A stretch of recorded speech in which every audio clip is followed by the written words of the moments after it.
Militer Rusia memperbarui operasi militer khusus di Ukraina dalam 24 jam terakhir.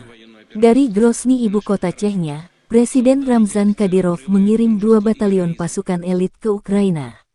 Pasukan elit Chechnya bergabung dengan Resimen Utara dan Batalion Selatan Pengawal Rusia. Di barisan pasukan sekutu, pasukan khusus pejuang pemberani ini akan menjalankan tugas yang ditetapkan oleh Presiden Rusia Vladimir Putin, kata Ramzan Kadyrov.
شقوا آل باخنبا وأحمد عجيني قاعدة شقوا نسترو يشتو